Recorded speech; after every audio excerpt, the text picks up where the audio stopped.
sige, simula ka. May mga malita rin na nauwi ang maleta boy. Yo. Galing daw kay ang ating kaibigan, kay Mike Defensor. Di ba may kaso ng human trafficking? Nilalala ko lang. Okay, let it start. Kaso maliit lang daw at bagay sa pabago-bago nilang statement. Maliit na malita? Maliit na malita. May ganun ba? Oo, ang tawag doon, malito. Malito. Malito. Litong-lito na kasi. Saan? The script is scripting. The script is scripting. Maganda rin yung delivery. Galing, galing. Nag-workshop ito kay Mariogi. Nakatuloy yung bulletproof brief. Napalitaan niyo ba? Napalitaan niyo ang hardworking na si Senator Loren Legarda. Nasira daw ang buhay dahil sa mga malita. Ay, Di ba si Attorney Loren Legarda? Present ng kwan? Attorney Loren Legarda. Nasira raw yung buhay. Alam niyo bakit? Totoo ba? Dahil sa mga maling tao na sinamahan. Maling tao. Maling tao. I actually armed Senator Loren Legarda to go after the two if she deems it proper. Oh, may ganun pala eh. May disclaimer pala si Atty. Maling. Ganda ng landing. Talagang sa Tawagin akin. ba naman kayo mga hero? Talagang babawiin niyo yung sinabi Sa niya. bagay. May hero ba naman na kinakanal sila? Andun ba siya sa affidavit? Yung una. Una. Nakakalito naman. Andun tapos wala. Ano yun? Pero yung isa nandun pa rin. Tawag dyan, dagdag bawas. Nabawas, may nadagdag. Nakakalito. Pwede ba yun sa affidavit kung magkakaso ako sa tapos So, Prof. Guido, ganito, pag nag-aaway man tayo at sinampahan mo ako ng kaso, sampahan kita ng kaso? tatawagin lang kitang hero. Babawiin mo na. Babawiin mo na. Nasaan yun? Ganun Yung mga hero. Kumaga ano yun? Pero yung isa, Natawag kang hero. yung isa hindi natanggal eh. Sabi nga ni Sek, dadagdagan pa. Committee on Silence yun eh. Pero sa'yo pala yun.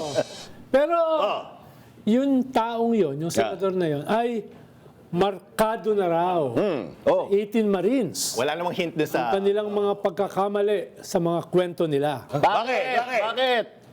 Kahit nagkamali kay Laila, kahit nagkamali kay Loren, Legarda, sigurado pa rin kay Kanino? Kanino? Yeah.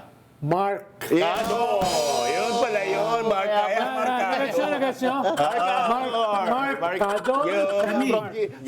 Orbilio, Bobares at iba pa, kasama si John Paul Estrada at Saldico, ay nag-deliver ng 7 medium-sized maleta kay dating Senator at DPWH Secretary Mark Villar noong 2022. Sa kanyang bahay sa Portofino South, Biella Street, Daang Hari, Las Yun. Hindi Markado. Guess mo na, Markado. Ricardo? At saka Mark. Spirito ni Prof. Guido. Hindi, baka nahihirapan kayo eh. Nakuha nyo. He was not marked safe. Yun pala yun. Kahit pa taas baba ang presyo ng gasolina at kuryente at pabago-bago ng ulat ng panahon, isa lang daw ang sigurado sa politika ng Pilipinas. Ano? Sigurado. Kahapon lang, meron na naman. Tuloy ang live selling ni Cayetano kahit walang bumibili ng kwento. Yun pala yun.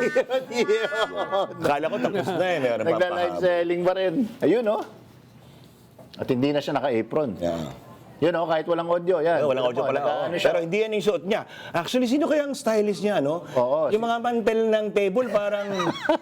Napansin siguro nila. Sabi nila, Parang kurtina yun. Yun nga, mantel eh. yung bata natin medyo parang naka-apron. Sabi, gawin ko nga yung design to. Correct. Ganun eh, no? Sek, ikaw. May posibilidad na mag-tandem sa 2028 elections si Alan Peter, Ambassador of Jesus Christ Cayetano, at si Amy Marcos. Bakit? Bagay kasi ang mga slogan nila. Oo nga, no? Si Amy, di ba? May Amy solution. Si Alan kaya ano? Si Alan naman ay may problema sa bawat solusyon. Bagay. Ang gandang tandem niya na. Bagay ah. It's a Zen thing. The circuit is complete. Gusto mo ipaliwanag ko? Ganda, pero ganda. Take it away, Prof. Baka ikaw ang dapat magpaliwanag. Ikaw. Ito yung paliwanag niya sa akin. Nga si Baligod daw at si Mike Defensor, bagay para sa 18 Malita Boys. Kasi, di ba, tulungan daw nila in kind at in cash. May ganun na. May ganun akusasyon eh. Bakit? Kasi si Baligod, abogado. Okay. Si Defensor naman, abonado. Ayun na, sinabi ni NBA Director Melvin Matiba. 5 million bigay daw eh. daw ng 5 million each. Pero, Tapos later, inamin ni Mike Defensor, hindi lang yung numero. Correct, Ano correct. daw mali? Sa pagbibigay. Tulong. Good shepherd eh. Oo eh. Palagay ko, pag pinaliwanag to ni Sek, tapos ang buong time natin kung ano man doon. Hindi naman siya PR eh.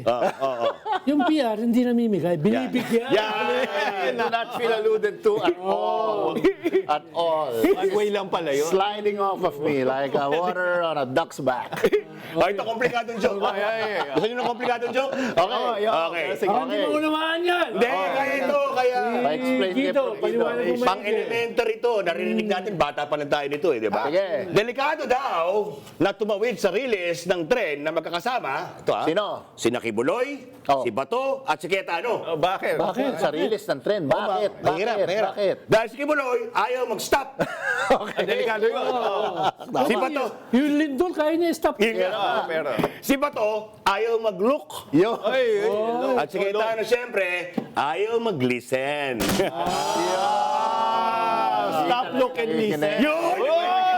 Nagets niya. Nagets niya. Alam ko, ipapaliwanag ko yun. Kaya nga, thank you, Doc. Nakita niyo ba yung press con? Nakita niyo ba yung press con ng mga private prosecutors na tutulong sa prosecution team? Nakita niyo yun? May panlaban daw sa mga dekalibreng private prosecutors. Kasi sila Kapunan, sila mga bigatin eh. Pekabar, etc. So may panlaban daw ang mga abogado ng mga DDS. Ba? Sino-sino yan? Meron.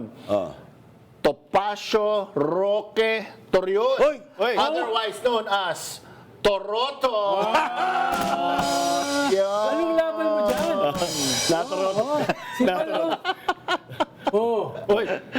Bakit parang magkakamukha sila? Yan ako. Bobet Torion. Torotot. Tantaranan! May ganun, di ba? Parang nag-announce Topacio ka. Roque and actually yung sound ng Torotot nila ito yon. Yun yun. Itaas niyo pa, itaas niya. Kulang ng tea. Oo nga.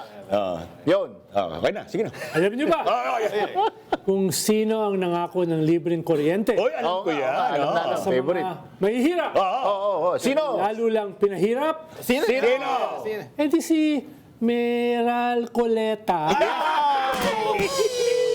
Hindi ko na kailangan. Nag-seminar.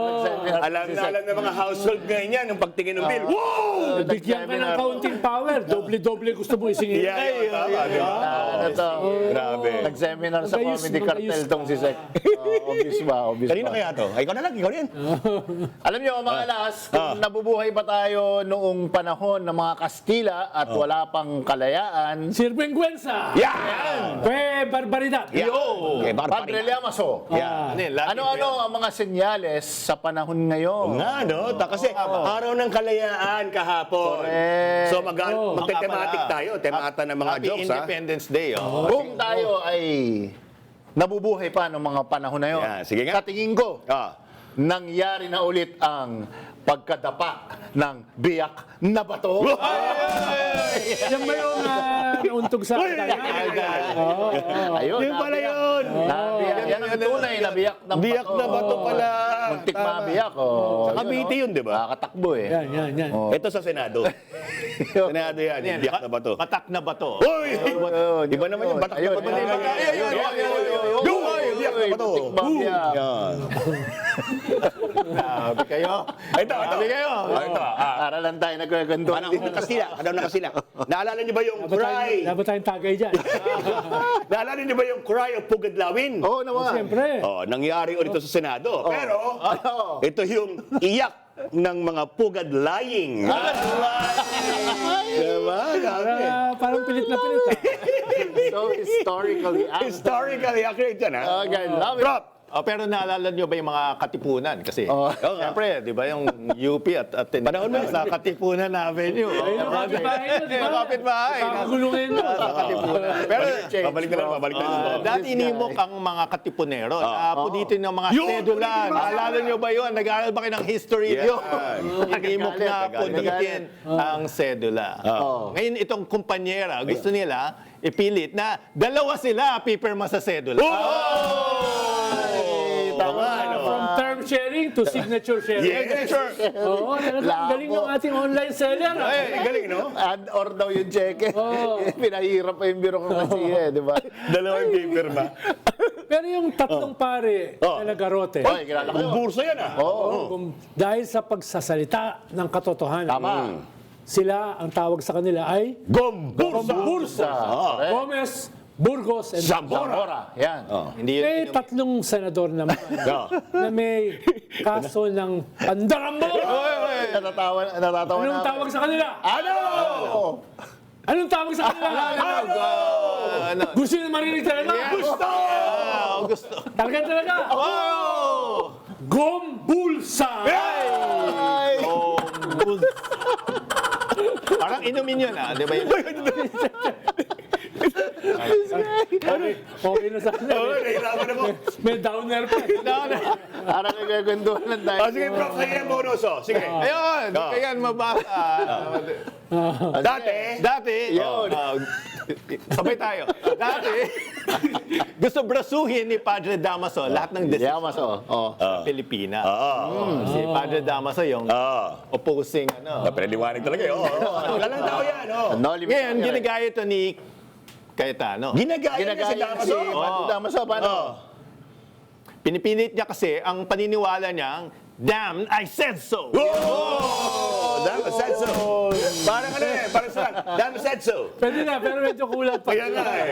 Hindi na kuha ng Teka, viewers natin. konting inom pa, konting. Dapat ginamit mo yung British accent mo kaya. Dama said so. Dama said so. Pwede ba ang ulitin Damn, I ulit? said so. Damn, I said so. Oh, rewind. Rewind. Pinilit niyang. Ang paniniwala niyang, damn, I said so. Yeah. Damn, I said so. Hindi talaga kaya masyur. Nagtitripan niyo talaga si Prof. Guido. Siyempre, siyang star of the show. Patualas!